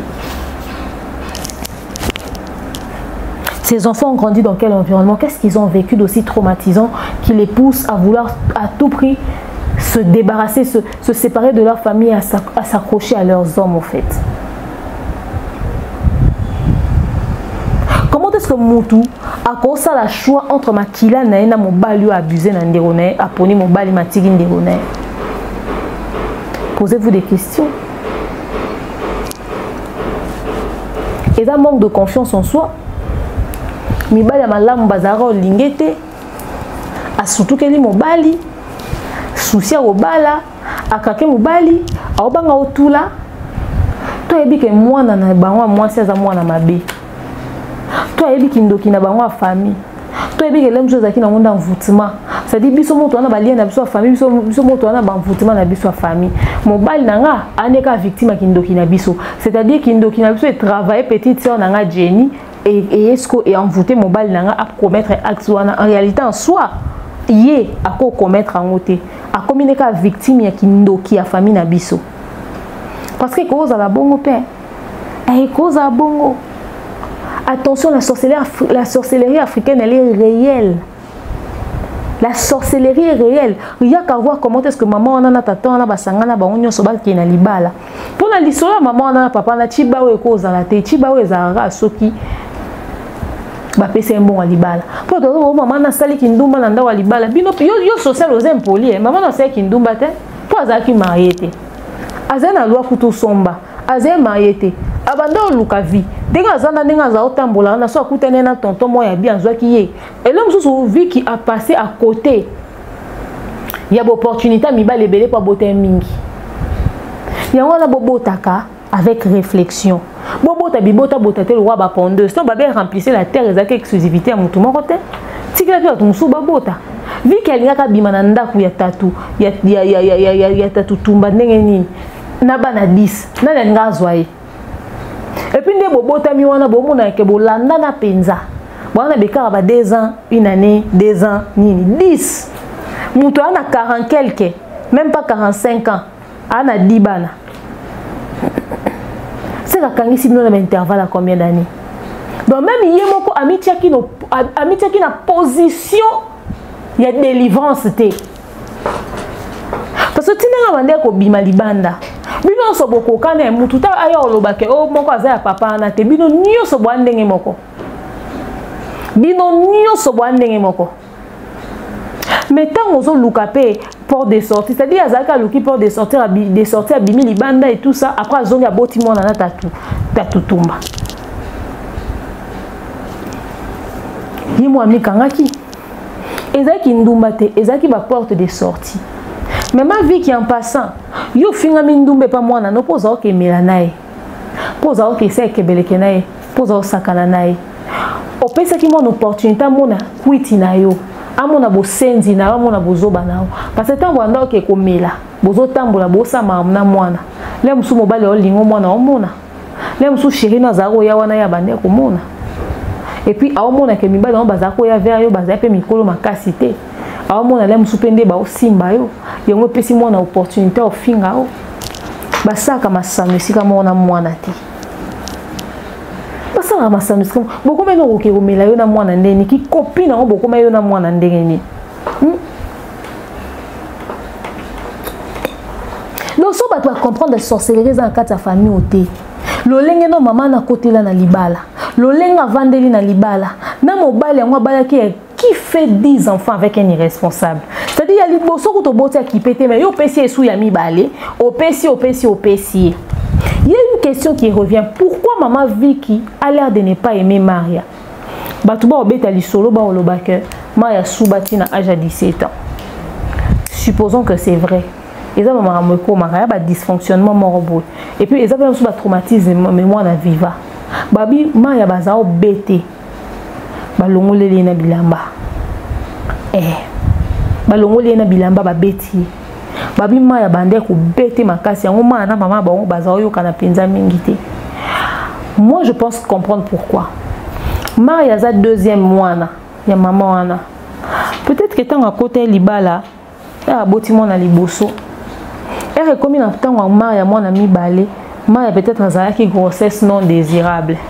Aza mwana o engendré ba grossesse au misusu. O amemi banana misu asel ke banana musubaya. Peut-être alinga ki grossesse a Maria te. O ebi bane belé na ba famille bazana ba problème wana. Azaki grossesse non désirable. Bande rozé na maman na te makomaki. Du coup rancœur wana ba botio mais moi c'est développant. Ba comment faire vivre yo poids ya elo moment oyo maman na subconscient na zo mona ke yo bomaki. Peut-être au bomi jeunesse nae, au bomaki espoir nae moro boé. Tout même pour le cas de ma épouse la aboma qui porte de sortie. Elle se disait asu kana mona liboso et pas bimanae. Mais muta ko sala ke ya continuer kanga na libala wana ezema ya comme azema mona mibale. Akomo mona skona bota bana na papa différent na vanda kaka. Yango amon atala ma peut-être na regard modèle wana. Parce que moi je peux pas comprendre muta bota mona na emoro aina na niveau wana. Et depuis toujours. Parce que maman o alobe lo moko. Abi social azama ele mingité. Mais muto côté si social na muto eza Maria. Parce que soki social azaka copine ya maman na bango azota moani partout.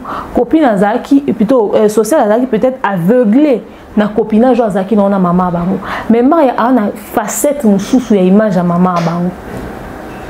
Ou à quoi présenter na social et quoi changer point de vue. À quoi yebisaye mais yo za ozomona maman muninga metala maman faire vivre nga boye pour na boye etc. Parce que maman na za lo bakema ya ayela atelo alitoité ayela ratelo te tinenga zo voyager zo kenda zo zonga même temps à salle opération abetela lisoloté et là on y ko ça que moi na coupé tout contact na maman na bango. Parce que la maman disait autrefois que Maria a mon abango qu'elle est à l'ingaraté aux approches na bango. Est-ce que c'est seulement ce complexe là oyo Maria zanango envers bango? Parce que déjà Maria ta à mon abango abandé comme mon abango qu'elle est. Mais aujourd'hui sur les réseaux sociaux c'est clair, mon tout ebi maman ni na papa na. Donc awanga nango souté. Mais et cause ane lo comment valable ou ça que alinga ko s'associer na famille na été. Peut-être que ça va blessure intérieure ya nenga collé là.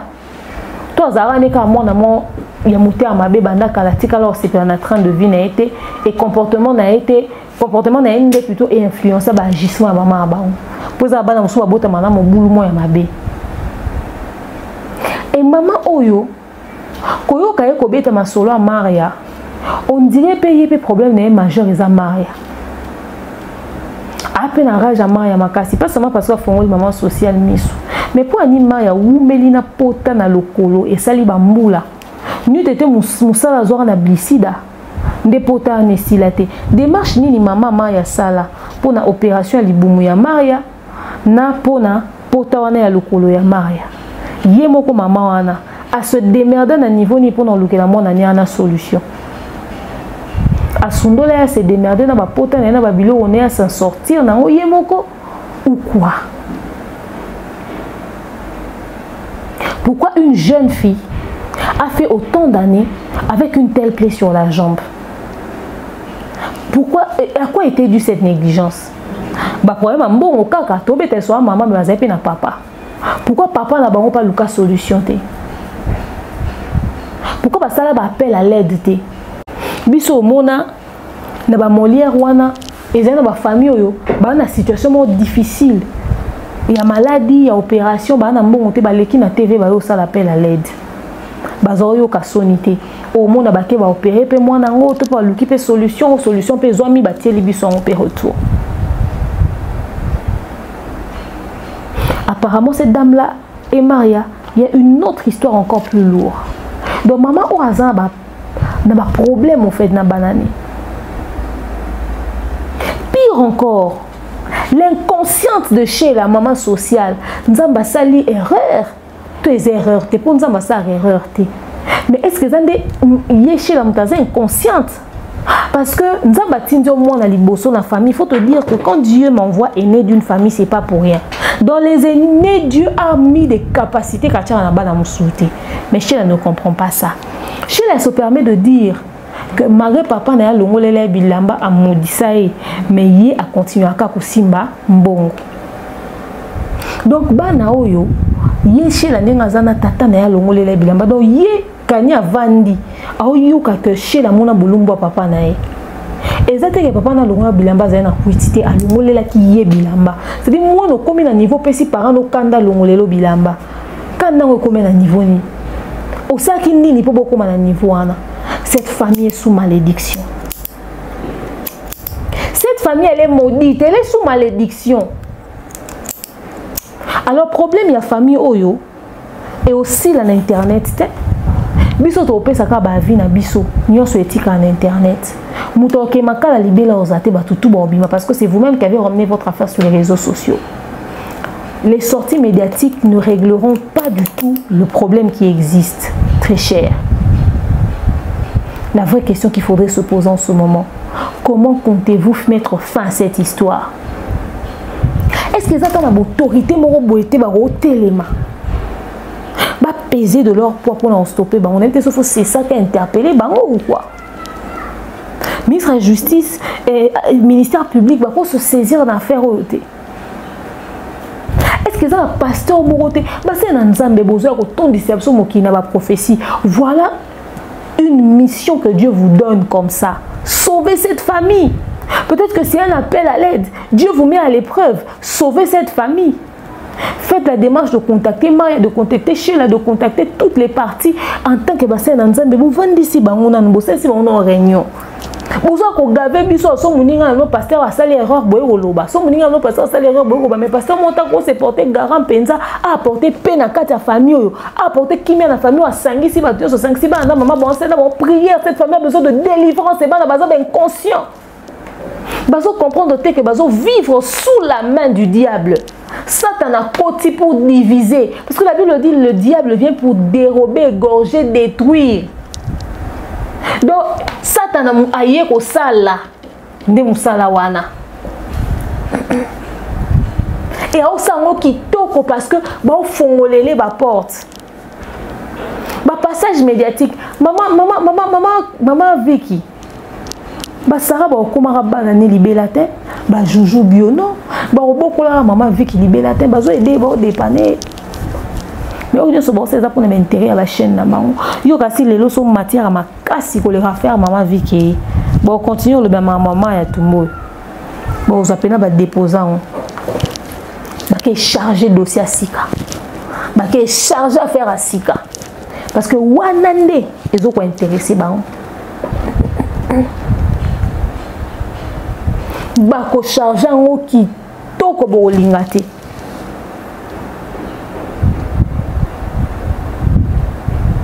Mais une famille se déchire, une famille se détruit.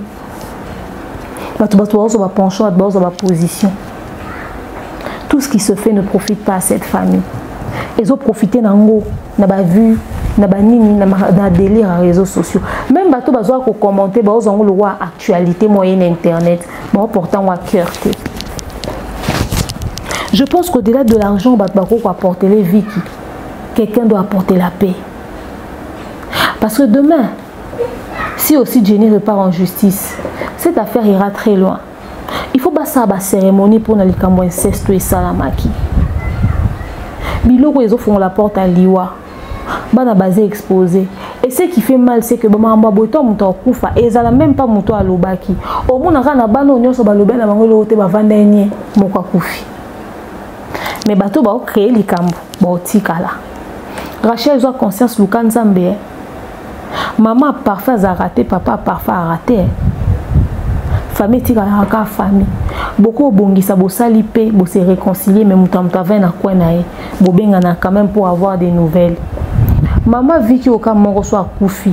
Mambolo bana voice au kosa, au télémo kende parce qu'il faudrait au kundae. Et puis au lela, au se souvenir que yo mbongo na o obimisaka otongaka poso kolaki.